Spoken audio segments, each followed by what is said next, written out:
Assalamualaikum warahmatullahi wabarakatuh. Perkenalkan, nama saya Diat. Saya guru di MTS Muhammadiyah Bulalu dengan mata pelajaran yaitu Al-Quran Hadis. Dalam kesempatan ini saya sedang mengikuti PPG dalam jabatan tahun 2025 yang diselenggarakan di IAIN Palangkaraya. Maka dengan ini saya mohon doanya semua stakeholder yang terkait, dan khusus yaitu IAIN Palangkaraya sebagai panitia penyelenggara PPG Transformasi 2025. Itulah perkenalan saya. Demikian, terima kasih, dan selanjutnya akan dilanjutkan dengan video materi saya. Akhirul kalam, assalamualaikum warahmatullahi wabarakatuh.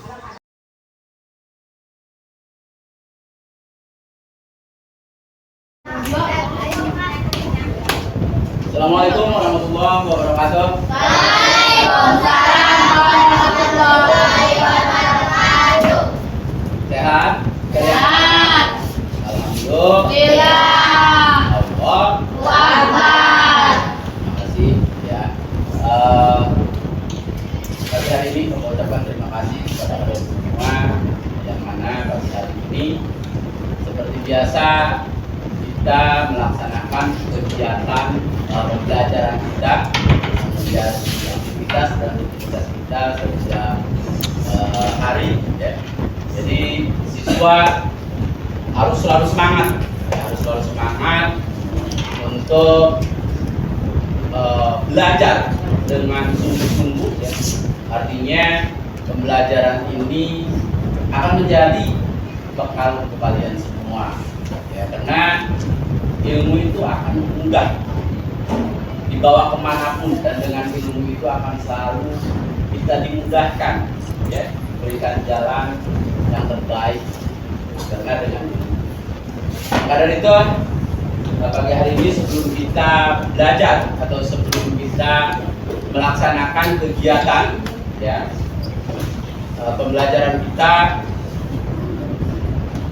maka seperti biasa kita berdoa terlebih dahulu. Bismillahirrahmanirrahim. Terhadap Al-Quran juga baca. Yang mana ayatnya? Ya, ayatnya ada laqad kana lakum fi rasulillahi uswatun hasanah. Ya. Jadi di ayat sudah ada ya. Sudah ada kepada kita petunjuk ya, petunjuk yaitu pedoman atau contoh ya, yaitu Rasulullah Shallallahu Alaihi Wasallam, Nabi kita yang menjadi suri tauladan kita. Maka dari itu sangat erat ya hubungannya antara Al-Quran dengan hadis. Di sini Bapak ambil tema dengan Al-Quran dan hadis sebagai pedoman hidup. Ya, jadi hidup kita semua masing-masing. Nah, di sini profil Bapak ya, di sini profil Bapak, nama dan lain sebagainya.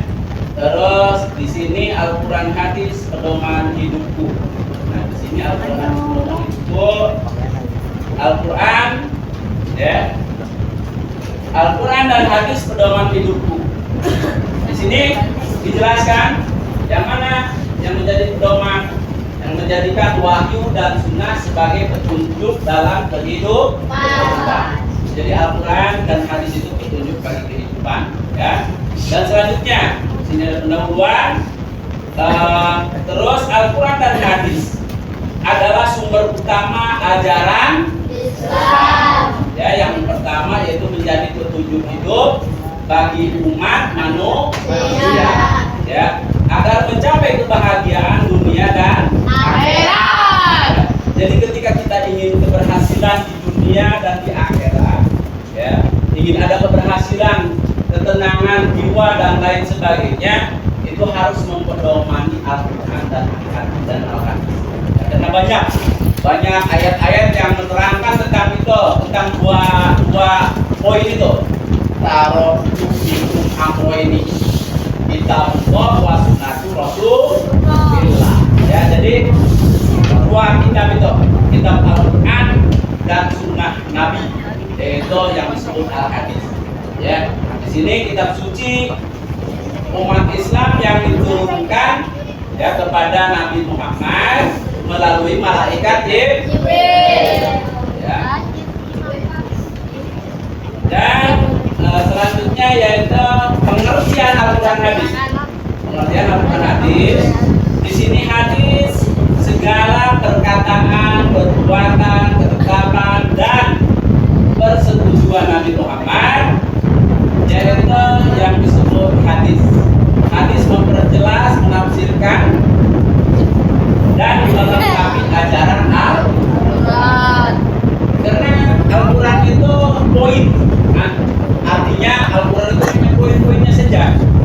Jadi yang banyak yang menjabarkan selain daripada hadis, ada juga yang melalui fikih, ya, ahlul fikih. Ya, jadi ada banyak selain daripada hadis, ditopang juga para alim ulama terdahulu, ya, yang pengarang-pengarang kitab fikih.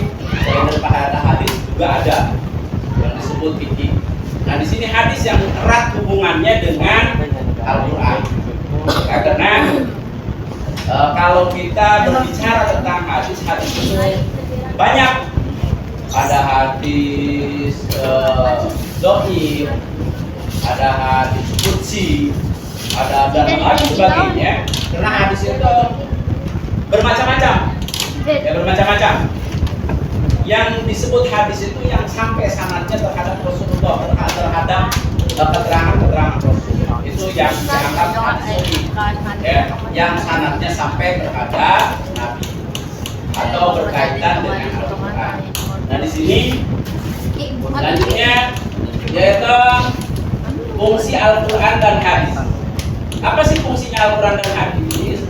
Fungsinya yaitu yang pertama pedoman hidup manusia, terus sumber hukum Islam, terus penjelasan akhlak dan etika, petunjuk dalam beribadah. Jadi dalam Al-Quran itu sudah lengkap. Ya, dalam Al-Quran itu sudah lengkap.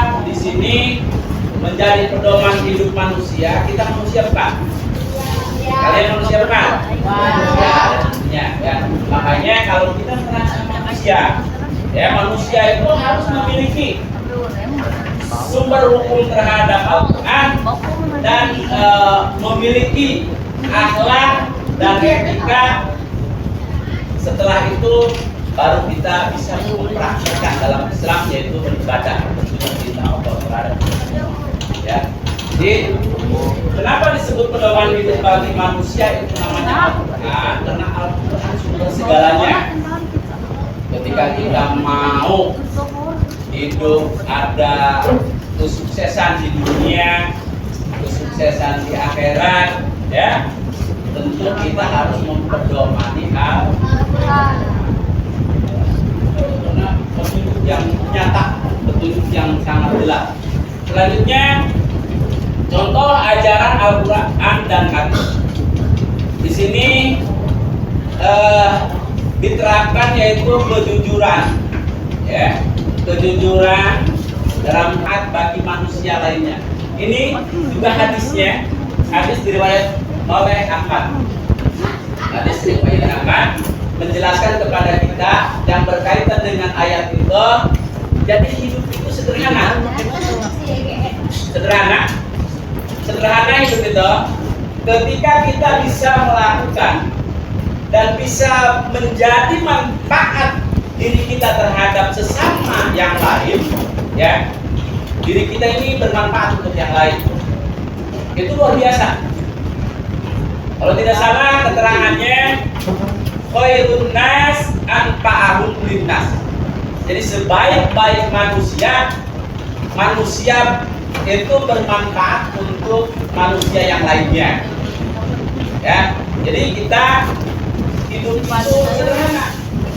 Ketika kita tidak bisa membantu dengan cara ibadah yang lain, gitu ya, tapi kita bisa memanfaatkan diri kita itu untuk orang lain dengan berbagai kemampuan kita.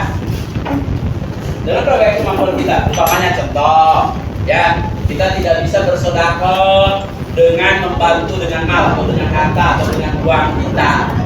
Ya. Tapi kita masih ada bisa membantu dan memberi manfaat terhadap orang lain. Apa contohnya? Coba, apa selain kita tidak memiliki uang untuk membantu orang lain, dengan apa? Kita membantu dengan tenaga, dengan pikir, sama ya. Itu sama. Jadi hidup kita itu bermanfaat untuk orang lain. Selain kita tidak bisa membantu kebutuhan orang lain, bisa kita membantu dengan tenaga kita, kemampuan kita ya, dengan pemikiran kita, berbagai cara untuk menjadi hidup itu bermanfaat kepada kita. Ya. Selanjutnya yaitu apa? Di sini pentingnya menjadikan Al-Quran dan hadis pedoman hidup, ya. Yang mana harus menuntut berjalan yang baik atau yang benar, menjadi pribadi yang berakhlak baik atau berakhlak arif. Ada satu poin, dua poin.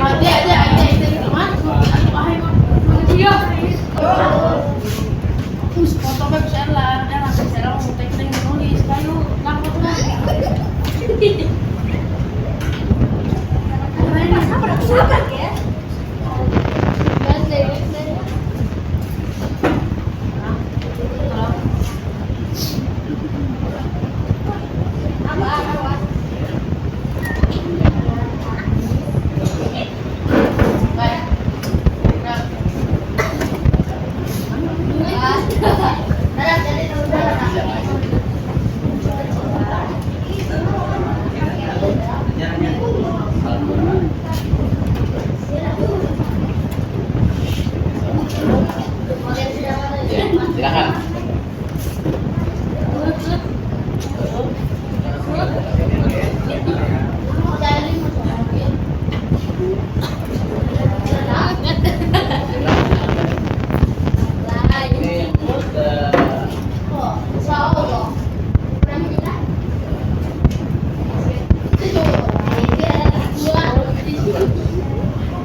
Ingat, udah ingat kan semua kan?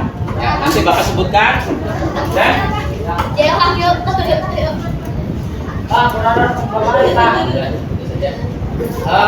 di sini perhatikan lagi, perhatikan. Di sini kita membahas tentang Al-Quran hadis pedoman hidupku, ya. Jadi di sini temanya Al-Quran hadis, Al-Quran dan hadis ini pedoman hidupku. Bapak mencoba memberikan tugas kepada kalian, ya, dengan PBL, problem acuan ya.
Jadi tentang menerangkan tentang etika. Jadi harus berbakti kepada orang tua. Nah, sesuai ya dengan tema yang sudah kita ajarkan. Terus Bapak mohon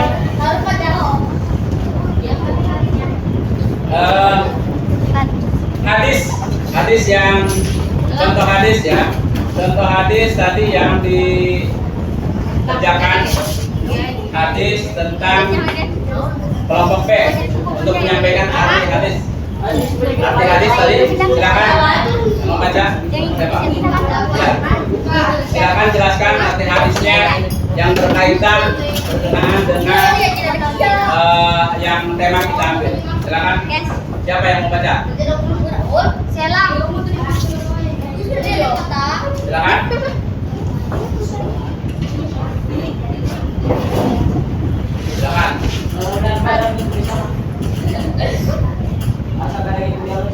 Assalamualaikum warahmatullahi wabarakatuh. Waalaikumsalam warahmatullahi wabarakatuh. Barang siapa yang tidak menghormati orang tua tapi tidak menyayangi anak-anak kami dan tidak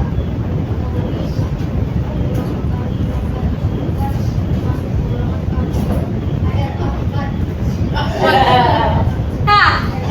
Ya, udah. Terima kasih ya. Terima kasih kelompok B. Ya, beri tepuk tangan. Jadi ayat Al-Quran tadi sesuai atau bergandengan dengan hadis yang disampaikan oleh kelompok B tadi. Selanjutnya kelompok apa? Itu kelompok apa? D. Silakan. D. Ya.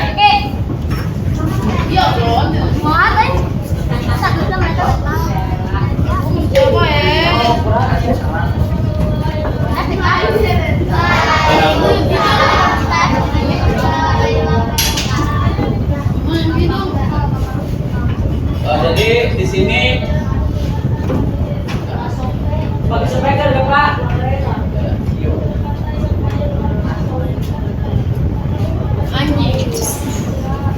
Pengaruh oleh konten negatif. Artinya konten negatif itu konten yang tidak memberikan pelajaran bagi kita ya. Jadi tidak boleh kita tonton kalau yang tidak memberikan pelajaran untuk kita. Jadi konten negatif ya contohnya banyak sekarang. Tapi kita jangan terpacu oleh itu. Kita harus boleh media digunakan, teknologi digunakan untuk berpengaruh terhadap positif terhadap kita. Media pembelajaran. Ya jadi di sini solusinya atau diidentifikasi oleh kita yaitu harus yang pertama, poin pertama itu kita harus menjaga akhlak dengan sesuai ajaran Al-Quran dan hadis. Seperti tetap melaksanakan sholat, berkata yang baik, dan bersikap hormat kepada kedua orang tua. Terus agar kita selalu ya menjaga sosial. Jadi kita menggunakan teknologi sekarang ini ya yang kita gunakan itu tidak dilarang. Akan tetapi bagi kita, bagi peserta didik ini akses ya, akses untuk belajar kita karena segala sesuatu demi sekarang sudah dibantu oleh teknologi terutama dalam pembelajaran ya. Maka dari itu kerja kelompok kita sudah kita kerjakan ya, dan Bapak ucapkan terima kasih banyak kepada kalian semua. Semoga selalu kita diberikan kesehatan, amin. Lalu diberikan ilmu yang bermanfaat